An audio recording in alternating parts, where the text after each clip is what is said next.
Funding for New Mexico in Focus provided by viewers like you. This week on New Mexico in Focus, a spike in migrant deaths.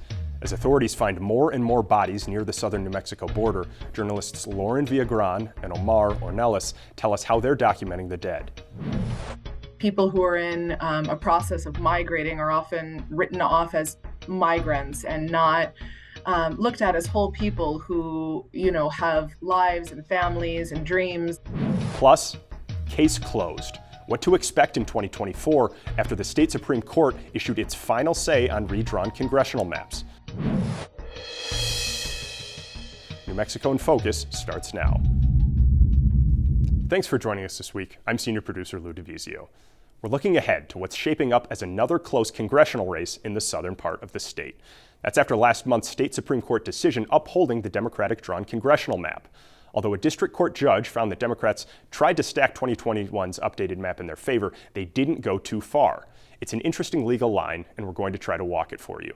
In about 20 minutes, KUNM's Nash Jones sits down with a special roundtable to frame the court's decision and look ahead to 2024.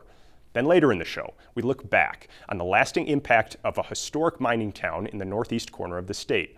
In a little over 40 minutes, correspondent Russell Contreras interviews author Nick Pappas about Dawson, New Mexico, and the two mining disasters that devastated the community and made headlines around the world. But we begin along the southern border, where authorities are discovering a jarring number of people, presumably migrants coming to the U.S., dead. Reporter Laura Villagran has been investigating the spike in migrant deaths for the El Paso Times. This week, executive producer Jeff Proctor speaks with Villagran and photojournalist Omar Ornelas about what pushed them to pursue this story and what they found. As we just heard from Lou, readers are finally getting a look at the first few installments of your series on migrant deaths. And there's a lot that I'd like to get to and what will not be enough time. Y'all have worked on these stories for a year, and I'd like to rewind the clock just a bit. Omar, where did the reporting begin? Well, when we initially responded to the fire on the 27th of March, it was a Monday, like any regular day, and some of our colleagues here in Juarez had mentioned that there had been a fire and there may be a possibility of 2 or 3 deaths. So that sort of alarm kind of, got my interest as a journalist to see what would happen if the information was relatively coming in. So a couple of other more calls, a couple more information. They said possibly 7 bodies had been taken out of the building. That became a really concern for me, and immediately, I headed down to the migrant detention center, and as I arrived, one of the first things that just was traumatic is that by the time I got there, was probably maybe 45 minutes into the fire. There was probably already about 15 or a dozen bodies laid in the front end as first responders and military were taking out the bodies. And then a week before that, there had been a group of migrants that had approached the International Bridge Paso del Norte for about 500 people. And so we had already seen on the streets that it was something was boiling up. There was something definitely happening with the desperation of the migrants not being able to be processed for asylum. We had seen a lot of tension between migrants and the civic society in Juarez, and the response to it was one of tension. And on the 13th of March, just a couple weeks before the tragedy, the mayor of Juarez, Cruz Perez Cuellar, made a statement where he said that the patience was running out. So you made a mini documentary for the El Paso Times that I would like to show my viewers now. Briefly, can you tell folks what they're about to see? Sure. So in this video, Lauren and I had an opportunity to visit Guatemala and with some of the families of the victims that died at the migrant detention center in Juarez. And we were able to meet a few of the families and also speak to a local journalist who was the one that actually informed the families of this Mayan community of what had occurred in Ciudad Juarez. So we structured the video through his voice, and in that tying it a little bit to what we reported in Ciudad Juarez. So it tells the story of these families and of the dreams, of the pain, of the unfortunate ending for many of these men, and particularly for the 5 men of this region. Okay, so let's see that video now. Una situación como esta, lo que pasó en el pasado mes de marzo del año 2023, y yo creo que pues nunca me ha tocado dar esa información donde habían muchas personas fallecidas dentro de una misma región. Es algo muy impactante.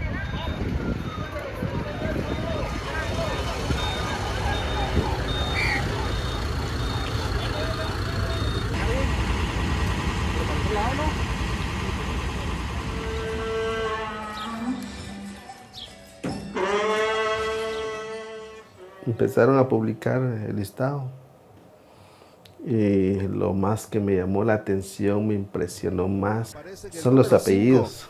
A Diego Suy Warchaj.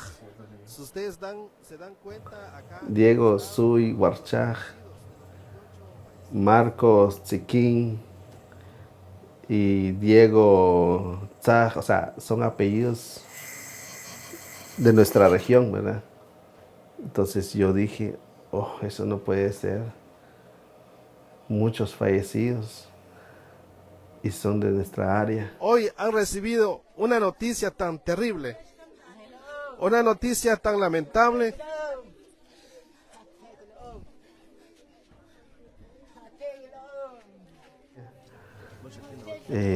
Pues hemos hablado con las familias y hasta la fecha no han podido superar esa tragedia.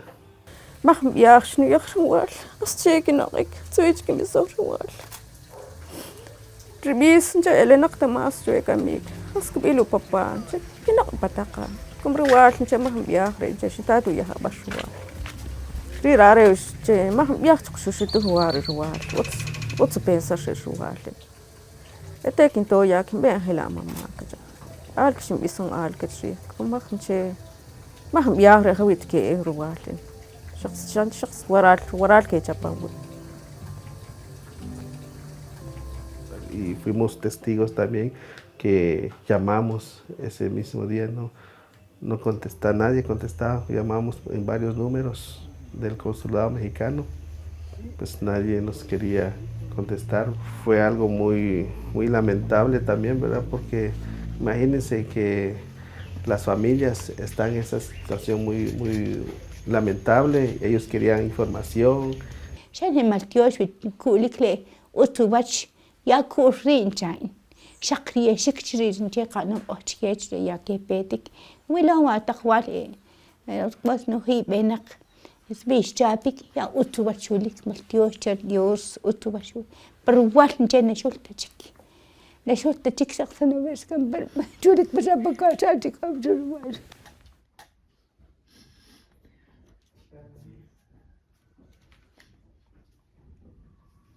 En total eran 5 paisanos, pero de los 5 pues solo hubo un sobreviviente.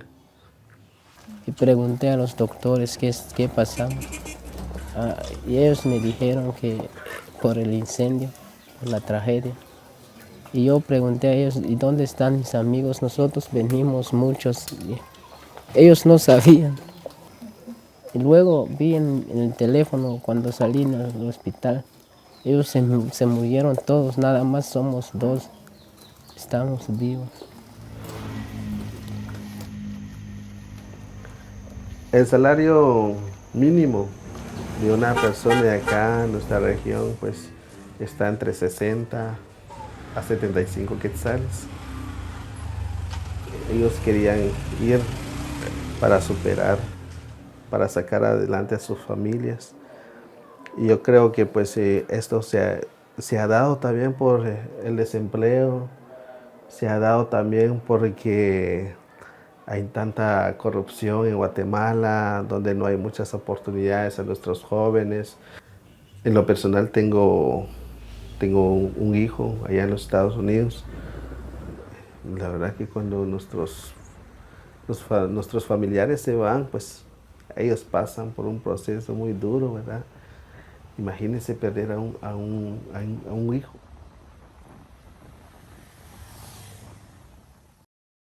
Lauren, what did you want to learn about the 40 men who died in that fire? And what did you want your readers to know about them? Yeah, Jeff. Well, as with any mass tragedy, such as a mass shooting in the US, like the one that occurred here in El Paso in August of 2019, when you have this large number of victims, the first thing we ask ourselves as journalists is, who were they? I'm afraid that often, people who are in a process of migrating are often written off as migrants and not looked at as whole people who, have lives and families and dreams that are left behind. And so we wanted to ask, who were the men who died? And of course, what were the circumstances? That led us to follow the beginning of court testimony in Mexican federal court, and also to start searching for the men who died. In doing that, I came across a report in a major Guatemalan newspaper that mapped the 19 Guatemalan men, like where they were from. And I noticed that 5 of the men were all from the same state. And when I started to make the inquiry and reached out to a local community journalist, Antonio Shosh, it turned out that 5 of the men were actually from the same collection of villages near a place called La Ceiba. And so, we wanted to go down and find out more about them. So once the story sort of moved beyond that tragedy and piecing together who those people were, what did you learn about the number of migrant deaths during the time period that you examined? Yeah, so this began as a singular project around the fire at the Juarez Detention Center, but what we didn't know was that 2023 was going to become the deadliest year at the El Paso Juarez border and in southern New Mexico since public record keeping began 25 years ago. We're talking, Jeff, about, a record of 6 people dying 6 years ago, according to Border Patrol statistics. And this summer it was 149. The vast majority died in the desert areas right around Sunland Park and in Doña Ana County in southern New Mexico. So, it became clear to us that what my colleague Omar was talking about in terms of the tensions and the number of people that were flocking to Juarez at this time earlier in the year, that continued through the year. And it really took us by surprise. It took immigrant advocates. It even took the Border Patrol by surprise, because this region had really never seen anything like it. So in the story that published yesterday in the El Paso Times, one of the central characters in that piece of reporting was a woman named Laura Mae Williams of the Office of the Medical Investigator here in New Mexico, here at the University of New Mexico. Omar, I'm particularly interested in what you saw, what you documented in the course of spending time with Laura Mae in the field. What was her work like? Well, I mean, first of all, I think that Laura Mae is just a phenomenal person. I think it's her approach to her work was just from a humane perspective. And I think that's what I most learned from her was, how her focus was like, this is a humanity. This is a humane issue. Her main objective was to dignify in the death of these individuals. And many times we never find out who's their identity. So I think her process was, with that thought, a friend of mine, of thinking of how would I like to be treated, or my loved ones to be treated. And so I think that was something that really kind of moved me from her work, and it was overwhelming. Certainly in her, in our conversations, and how she would speak about, there were days where she wouldn't stop. It would not stop. It was just body after body after body in the desert, and yet she still remained steadfast in keeping her main objective, which is, again, to give some dignity to these type of deaths are certainly horrible. Lauren, who were among the dead? What do you know about them? And maybe as importantly, what don't you know about them? Right. So the Office of the Medical Investigator, who Laura Mae Williams works for, is the forensic investigator that goes out on the scene to process the body, try to identify the person. The Office of the Medical Investigator in New Mexico is taking a leadership role this year in creating a new box to check called probable border crosser, so they can begin to track and identify probable migrants who have died. The majority, Jeff, we don't know who they are. And OMI, that Office of the Medical Investigator, is dealing with an extraordinary number of unidentified bodies this year of likely migrants. We do know who some of them are, though. Angelica Sales Morales from Guatemala, her remains were found sadly in near Sunland Park, New Mexico, while the detectives and Border Patrol were investigating her death and her body. There was a fanny pack near her and a cell phone inside it. It rang and the detective answered it, and it turned out it was a family member from Guatemala who helped identify her. I mean, it's dramatic stories like that. There's another woman, Emiliana Ruiz Juarez, who was still alive when Border Patrol found her unconscious in a Sunland Park neighborhood. Someone had reported her death and had tried to give her water, but believed she was in the process of dying. I mean, what's been really dramatic, Jeff, is that we're not talking about people dying in the middle of a vast desert. We're talking about people who managed to scale the 30-foot border fence and began a trek that is really not more than a mile or 2 miles from the border fence into neighborhoods, near schools or a highway. And yet they were collapsing and dying, many of heat-related illnesses through the summer, at a rate, as Omar mentioned, of like sometimes 2 or 3 per day. Now, one thing we have to remember is that many of these migrants, Jeff, are being walked through the desert on the Mexican side, sometimes for 5 or 6 hours. They are already in poor condition. Many are in the hands of smugglers who may not have fed them for days. They're not in good health or in good condition when they found themselves this summer in, the Chihuahuan Desert of southern New Mexico, when temperatures were well over 100 degrees. Laura Mae Williams takes the temperature of both the air and the ground when she finds a body. Jeff, her thermometer hit a maximum of 150 degrees. The sand in that area was 150 degrees. So the body begins to sweat. It begins to try to cool itself off. The normal human response is to seek shelter or shade. In this area, there is none. There's mesquite, there's creosote. But again, we're talking about a desert where the heat is coming up from below and from above. And the organs begin to shut down. I can only imagine that it's a horrible death. And in the case of migrants, many times groups will continue on and leave a person behind. And at that point, it's usually too late. So I don't want to derail the conversation or distract from the incredible human stories that y'all have documented by veering into a big policy discussion. But what have you learned in the course of your reporting about why we are seeing this huge spike in migrant deaths in the El Paso sector? When we talk about this is what pushes these people. Certainly, when we discussed the beginning of the project, we talked about policy, and we talked about policy not just from the United States but also from Mexico.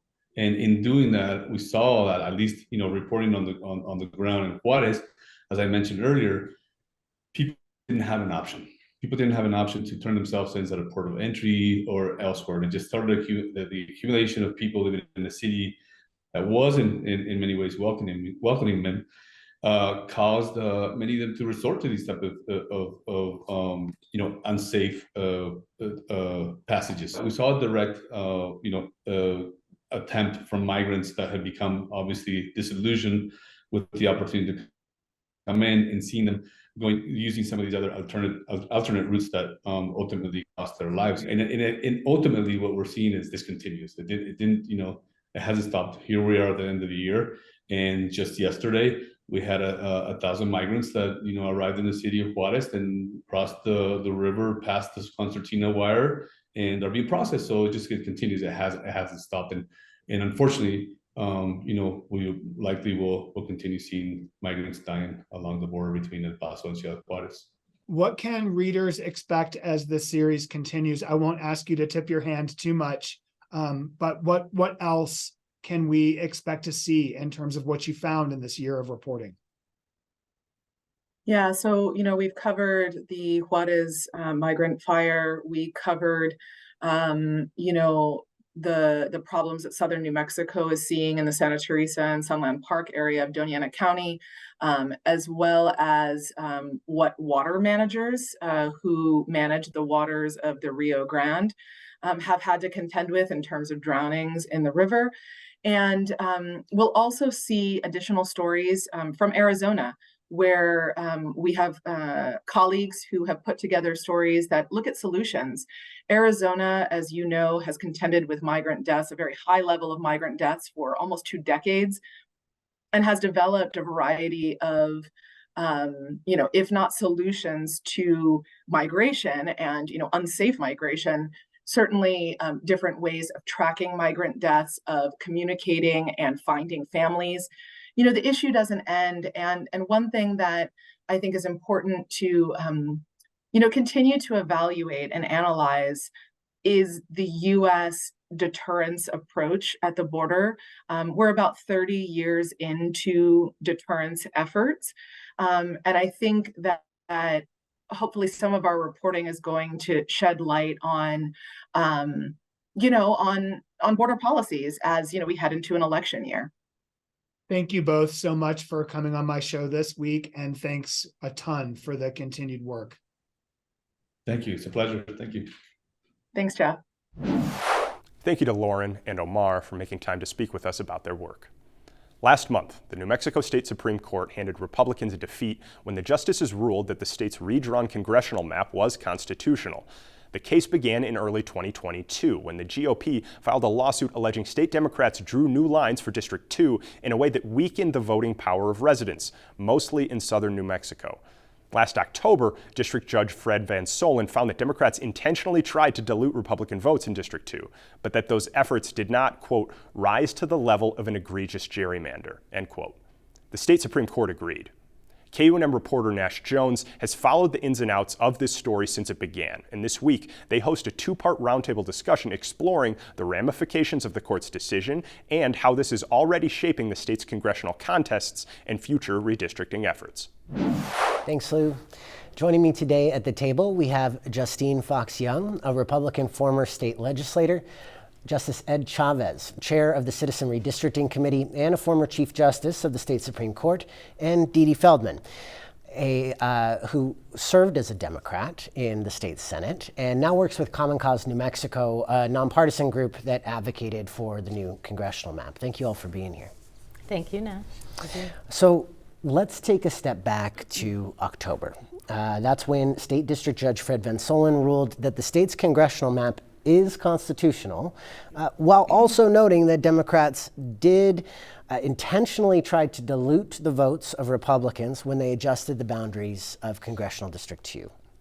For those who haven't memorized the map, that would be the Southern District. Starting there, Justine, how can both of those findings exist in the same breath, legally speaking? Well, without boring everybody to tears on the law, I think since in the last couple years, it's become very clear that it's hard to bring a partisan gerrymandering claim. And the Republican Party had really good evidence of intent, percipient evidence. I mean, they had statements that were made to the press early on by Speaker Egoff. They had, Mimi Stewart's statements across the board, text messages, other, conversations, statements made between the Senate Democrat leadership and representatives of the other members of Congress that made it very clear that they wanted to sort of fatten up the numbers for that district and take it, up to, what is it now, a 53, so a 6-point swing. There was sort of nobody, I think, even denied that. I mean, the evidence was clear. The question is, can that be overcome? Maybe we'll get into the standard, but what really is an entrenched incumbent position? What does that mean? I think the judge had hard facts on the last election, difficult facts to overcome because it was such a tight election, because it was within 1%. I think we'll see how blue that district really is, 1 or 2 cycles down the road, But by then, this is all kind of water under the bridge. So it's a really hard claim to make for lots of kind of mundane legal reasons. Maybe not mundane to Justice Chavez, he's the real brains of the operation. But it's a hard claim for any lawyer to make. Right. And when you talk about the last election in 2022, that was the first election that this map was used, that saw Representative Gabe Vasquez oust Yvette Harrell, the then incumbent, by less than 1%, 0.7%. Yeah, and I'll say, and no comment on, I don't know Mr. Vasquez, but just as a political matter, when you look at appeal and sort of what kind of candidate is going to appeal in that district, he is not a candidate you would expect to pick up swing voters. He is a candidate who I think even Brian Sanderoff said at the trial, he's going to have problems running on his legal record, on his voting record down the line, just because he is definitely left, far left of center in that district. I think had Joe Cervantes or some other candidate with a different complexion run, might have won by 10,000 votes. Meaning more moderate. Yes, much. Yeah, it wouldn't take much. I mean, he's pretty far out there for the district, and so given that context, this was also a pretty good Republican year that tightened it up. So I think that might be a little bit misleading. I think was it a 0.7% difference in the race? I think it's a misleading split. You really will see that it's quite a blue district, and it's going to be extremely hard to win. Is it impossible? Probably not. Look, right. I ran as an incumbent in 2008 in the little legislative district in town that was maybe a 52-48, and I lost. It was a huge year for Obama, and it was a little bit unpredictable what happened. So, is it winnable with the right candidates in the right year? Can a Republican win that seat? Maybe, right, but it's such a reach. You're touching on the idea of how entrenched are the Democrats in that district now, right? Which was a big question in the case. Terms like entrenchment, terms like egregious gerrymandering, which I believe you used, that came up a lot. And really what those are about is how hard is it for the other party to win that race?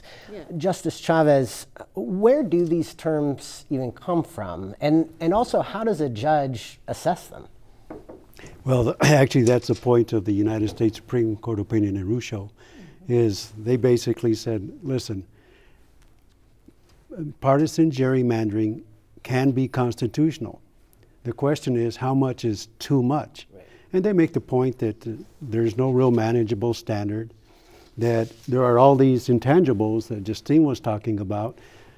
Can the candidate raise money? What's their personality? Are they campaigning for the job? None of this can be measured. And the other thing about New Mexico, frankly, is when it's a presidential election, the voters turn out. When it's a gubernatorial election, they don't. Historically, it's been like 100,000 drop-off. Last go-around, there were 230,000 fewer voters that voted. So there just wasn't much enthusiasm, I guess, as compared to prior years. So, but how do courts measure that? We do that, in my mind, all the time, even with civil litigation, the reasonable person standard. We leave that to the fact finder to decide. What shocks the conscience of the court? We deal with those sorts of issues all the time. And so in my mind, the egregiousness standard is going to be in the eye of the beholder. And frankly, when the district court judge decided that this was not egregious, I think the Supreme Court, deferring, looking at the case, was there substantial evidence to support the judge's findings? And if the judge concludes, even with all of those findings, right, this was not egregious, they're going to defer to the trial judge. And the trial judge really was focused on the result of that 2022 election and how close it was to say, no, this is an entrenchment. Entrenchment would be if the Republicans really have no chance of winning a race, where the map decides the election, basically predetermines the results of the election, and he ruled, no, that's not the case. Which is not unreasonable. I mean, it's the data point he had, and it's a reasonable place to go look. But there is all this other context that political consultants and other local folks can unpack. I think it's an open question whether judges are best suited to do that, whether we want our courts doing that. This conversation so far, it's a little wonky. I mean, I think even just the word redistricting it can have some people tuning out. So, Dee Dee, can you speak a little bit to why New Mexicans should care at all that there is a new map or how it was made? Well, I think the basis of everything is that each person's vote should count equally. And that's why we have the standards that we do have that, Justice Chavez dealt with in the Citizens Commission or Committee, that, the district should be proportionally the same population and they shouldn't vary that much. And that another consideration is also the ethnic makeup. We haven't talked about that, but the ethnic makeup. Partisan makeup is one thing, ethnic makeup is another thing. There are a lot of balances that both the legislature and the courts have to deal with, the rural-urban balance as well. That's something that... But as people are listening to kind of these factors that matter in redistricting, how does it affect them? How does it affect their life, their everyday life, if they're saying, that's too in the weeds for me? The ability to choose a candidate of their choice so that when they go into the polling place, the decision has not already been made because of the preponderance of one party in that district. That's why, there has to be some kind of a balance. Well, and I would say the ability to get your government to work for you on the back end, right? You can elect them, and then what are they going to do? I mean, Chavez County now is split. There are two different members of Congress that represent Chavez County. Roswell split two ways now with the new map.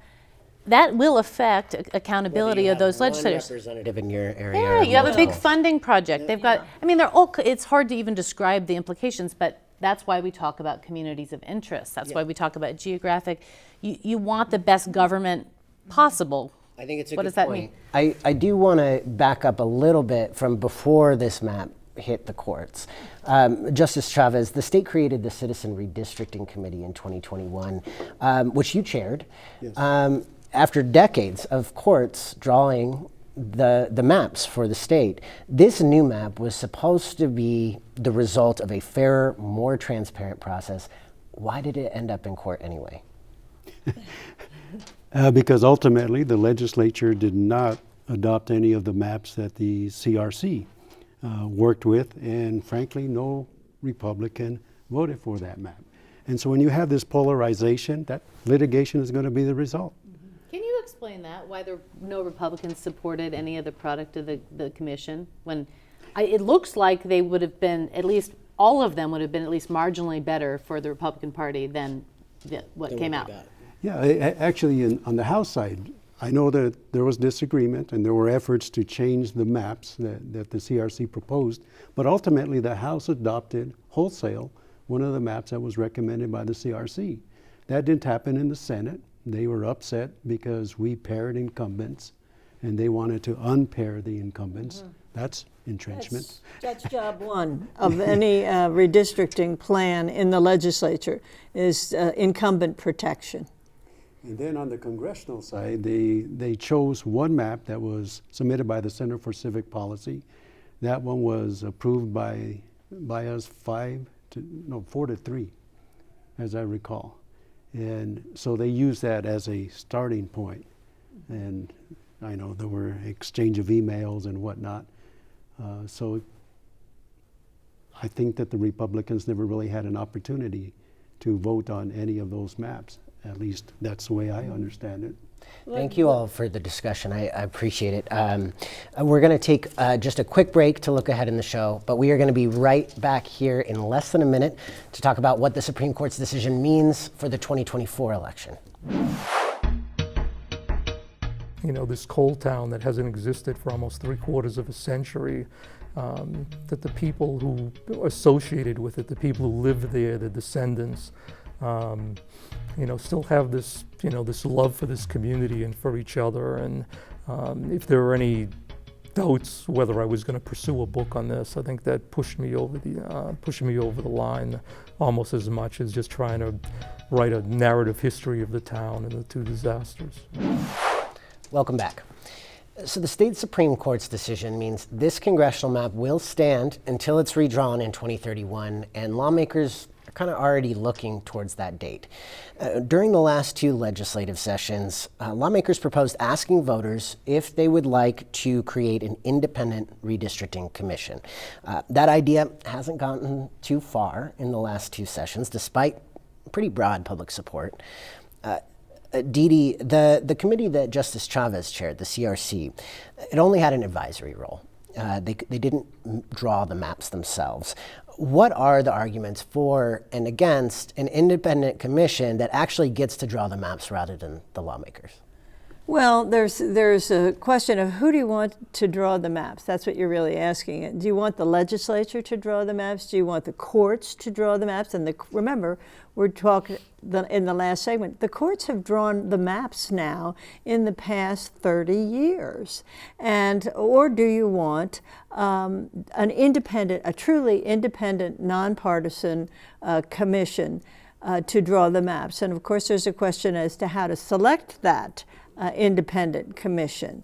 But the arguments are in terms of having an independent commission is that the legislature is always going to fall into the trap of having the majority party draw the map that they like to maximize their influence. And they're always going to draw the map to protect incumbents and to not pair incumbents. But in 2007, you stepped out and supported an independent commission with Senator McSorley and yes. Senator Adair, despite the fact that you were in the majority. Yes. And you saw the benefit. Because I think that's a fair thing to do. Getting back to the idea of making sure that every person's vote counts, and we have competitive districts, so we don't have the great partisan divide that we have now. Because when you have a map where there are safe districts, and safe districts for 10 years, then those people that run in those districts don't appeal to the middle. They appeal to the extremes. The only time they can be taken out is in a primary. And the same for the other side. So what happens is you have a shrinking number of swing seats and a more partisan, acrimonious legislature for that reason. With worse and worse candidates. I mean, the less competitive it is, the worse product you get, just like anything else. Because you don't need to appeal as much. Right. Yeah. You're in a safe seat. So you don't lawmakers are going to try to introduce another version of this joint resolution this coming year, next month, in the 2024 session. Justice Chavez, what will that effort look like this time around, and can we expect any kind of different result? I mean, it hasn't gotten out of committee. It has not gotten out of committee, but this will be different than the previous efforts. The CRC, I think it did good work, but the bottom line is how the members were selected was all wrong. Then allowing, I think, the legislature at the end not to just choose amongst the maps, but could do their own thing was also a mistake and criticized. What we would do differently now is it would be a 9-member, 3 Democrats, 3 Republicans, 3 who are not affiliated with either the Democratic or Republican Party. The selection process is a little bit elaborate. We would have the Secretary of State who would publish applications, solicit applications, review applications, and then with the assistance of a demographer and statistics, would take a look at the demographics and geographics of our state and make the selections. We think that process is going to allow us to have across-the-board representation. We only had 1 female on the committee. All of us were basically from Albuquerque, 1 from... And no indigenous representation. No indigenous representation, 3 applicants. They were not selected. We definitely want to see if that can happen. And so this would be the process. Then the Secretary of State would vet the applications, randomly select 120 in a live showing with somebody they have contracted with. They would send that then to leadership. They would each get 3 strikes, basically. We don't want this person, whatever. It would then go back to the secretary, who would then randomly select 6 members of the commission. Those 6 members would then look at the applications, thinking about the geography and the demographics of our state, would try to balance that commission by selecting the remaining 3. It's an involved vetting process. It is an involved vetting process, but I think it maximizes the opportunity for there to be representation from throughout the state and also It racial. maybe responds to the feedback from lawmakers that they want a say in who sits on this commission, or they want to be the folks that draw the map because it's a small bit of the power that they do have. It gives them an opportunity to at least strike some who they would think would not be good on the commission. This is a truly unique suggestion, to have a randomly selected commission. Pull out the phone book. Statewide, right? We'll do better than Well, there are than Senate leadership. qualifications and disqualifications in the resolution. There are some safeguards. I appreciate your hard work on this. If let's say 2031 comes around, when the map is going to be redrawn again, and the lawmakers are still drawing it, right? That would be that the independent commission never came to be in 2031. Justine, if that's the case, did this year's Supreme Court ruling kind of basically draw a roadmap for gerrymandering just enough without also getting busted? It did, yeah. I mean, I think the Republicans made some bad law, and maybe they would do things differently. But they had to work with what they had to work with in the courts. It's such a complicated issue, and I mean, Justice Chavez gets at 2 of the main factors driving. I mean, you want expertise, but you also want representation. And I will say, Nash, we do redistricting statewide in cities, school boards, counties, kind of in the shadows, and it's done pretty well. I mean, this is a process that it's not really that complicated when you take the data and go do it. But once you really have representation, everybody's got a different viewpoint, a different motive, and that's how we kind of want the process to work. I mean, that's why the federal court says these claims aren't justiciable in federal court. We don't, in essence, in some cases, want the courts deciding. This should be representative democracy playing out. But it becomes very hard when you look at a state like New Mexico, where you have so much variation geographically, urban, rural, racially, socioeconomically, et cetera, to account for all that in a commission, or to account for all that across the Supreme Court. And so we're struggling with that. But I do think it's a precedent that's going to be hard to get around. Dee Dee raised an issue of race, and race was not really interjected into this lawsuit. As far I wasn't in it, but not publicly. There were some comments made, about the Congressional District 2 in the legislative process about making that district much more Hispanic. And I think the Republicans could have seized on that and said, we're going to bring a different kind of claim. And I think that, to get back to your question, I think that's kind of where this is going to drive us. If you're going to have success on redistricting suits, it's going to have to be, you're not going to get there on partisan gerrymandering. We got to look at the nuts and bolts. If that's a potential Republican strategy for this suit, and they didn't go that way, I do want to kind of stick on that in terms of this upcoming election next year.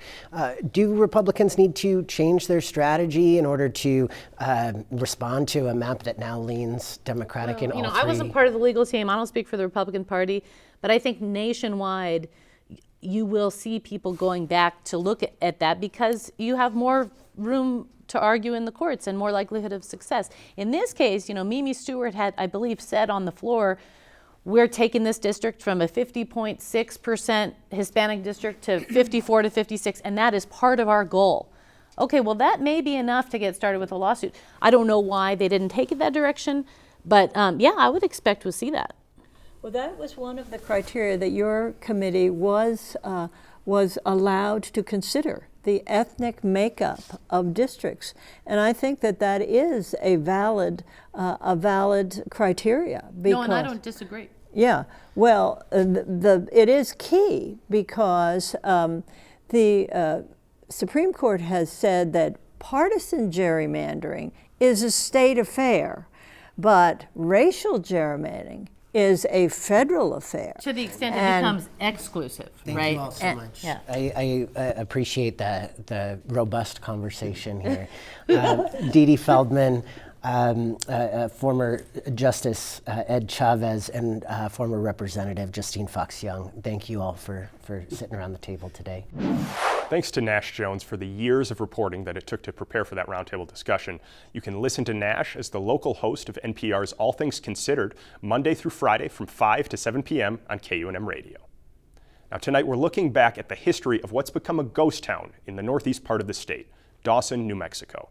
More than 100 years ago, Dawson flourished as a coal town, but two devastating mining disasters, 10 years apart, killed 400 miners and irreparably scarred the community. Dawson has intrigued author and journalist Nick Pappas for years. This week, he speaks with correspondent Russell Contreras about his new book, looking back at Dawson and its lingering impact. Nick, thank you for joining us here.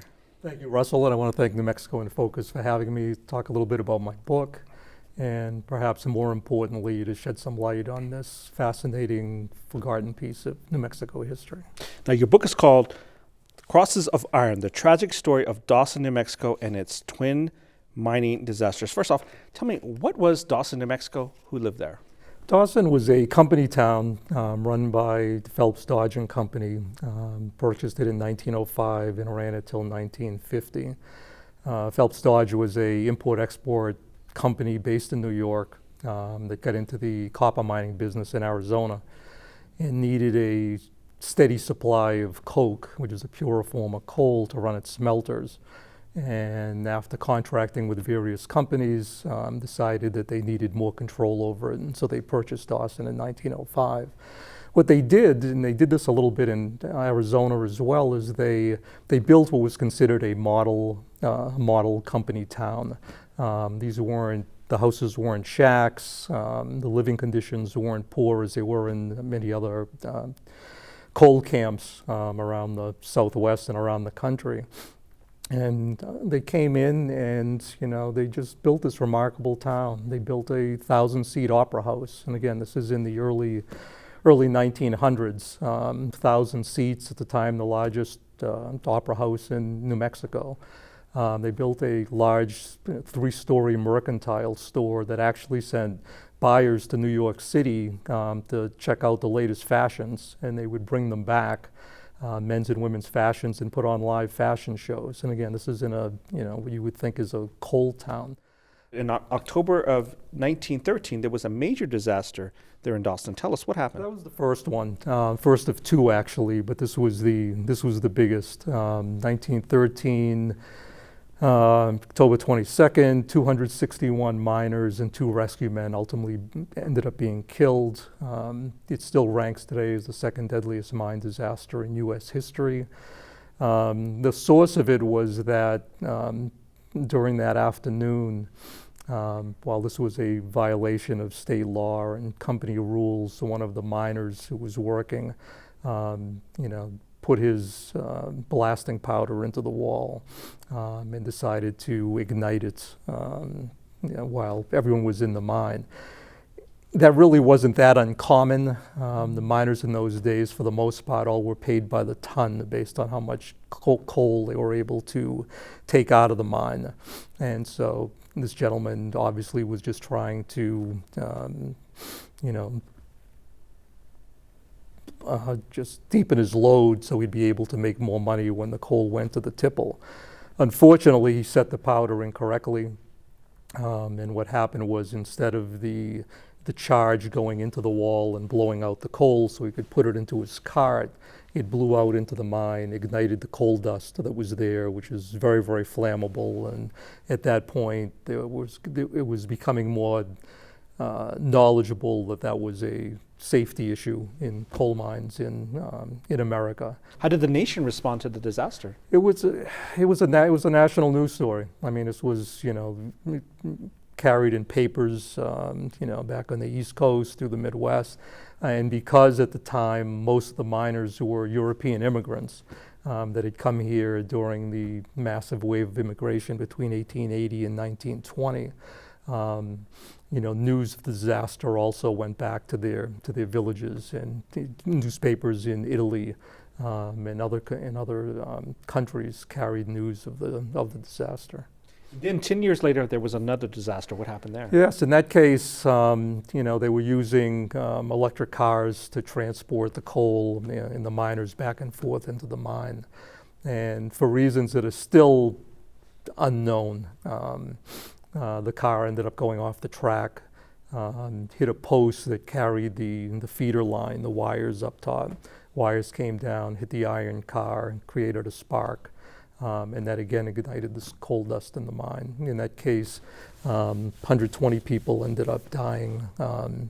2 gentlemen almost miraculously survived, walking out of the mine 16 hours later unhurt. You mentioned that this was a place of European immigrants. It was also a place for Latino immigrants, Native Americans. It was a multiracial place. Yes, it is. And one of the most famous residents there was, of course, Dolores Huerta. She was born in this town. What was life like for her when she was born in this town and for her family? She was there for a relatively short period of time. She told me that her family, she moved with her mother and her siblings after her parents separated when she was in first grade between Christmas and New Year's during that vacation. She had gone back a couple of times as a teenager. And, when I talked to her about that, because I knew that she really didn't remember anything much from being a child. And she said she always got a sense as, it was a happy place. I mean, obviously working in coal mines is an incredibly dangerous profession. At the time, one of the most dangerous around. But, to her, this was a place where many nationalities came together. 16, 17 different European countries had workers there. But they all seemed to be able to work with a sense of harmony and created a, kind of a early cosmopolitan United Nations type community that you talk to people who were there, either were born there, went to school there, or had family members who were there, and they all tell the happiest stories that you can imagine. Why did the mine eventually close, the mining town? Over a period of time, conditions changed. When I first started doing research, it was almost like the old Miller Lite commercial, tastes great, less filling. On the one side, there was labor strife. On the other side, it was just the changing conditions, and as usually the case, the truth was somewhere in the middle. And one of the, I think, the more significant factors was that at that point in time, the major customer was the Southern Pacific Railroad, and around the late 40s or whatever, Southern Pacific converted from using coal to diesel, and that pretty much wiped out their major customer at the time. And lastly, it's been 75 years since this town closed. What prompted you to write this book? I came here, I moved to Albuquerque in June of 2013 to take a job at the Journal. My wife Susan and I came out here. And it turns out that October was the 100-year anniversary of the 1913 mine disaster. And as you would imagine, the Journal, the New Mexican, other media outlets all gave major play to this anniversary date.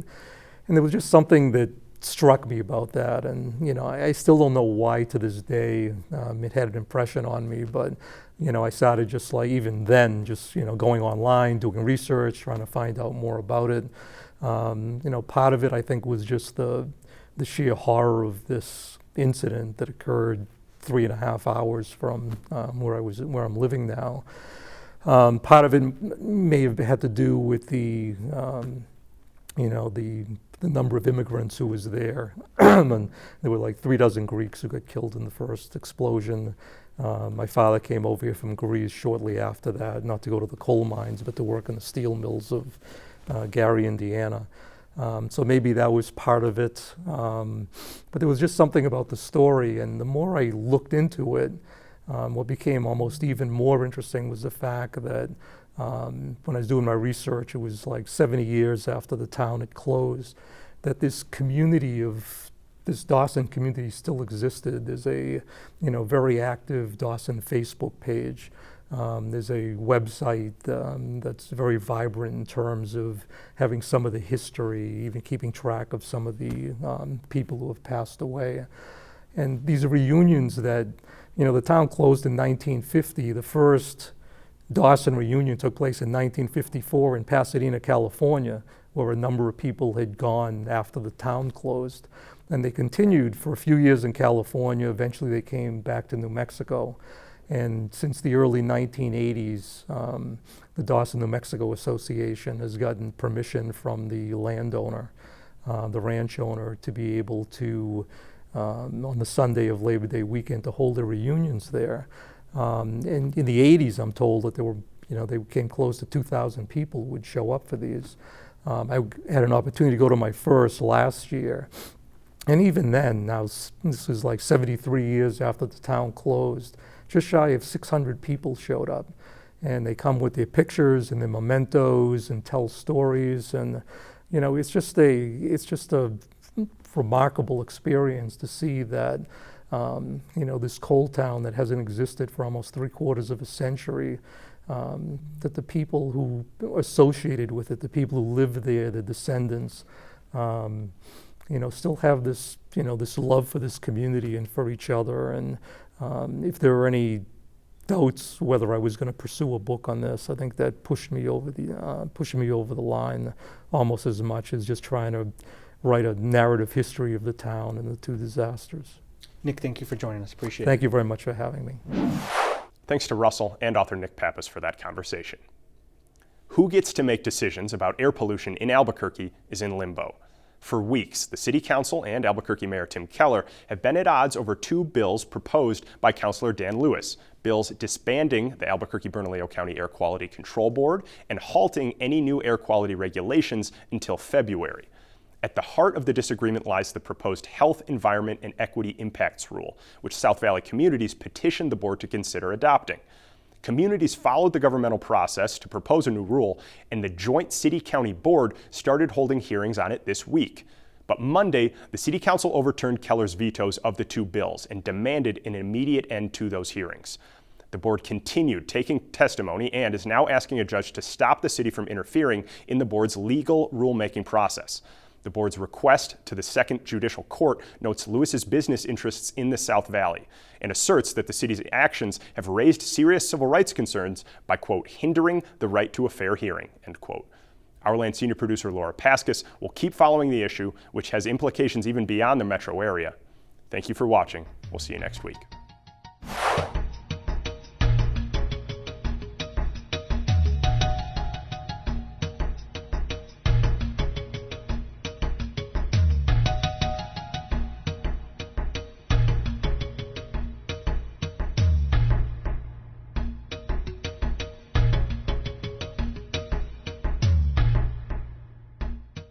Funding for New Mexico in Focus provided by the viewers like you.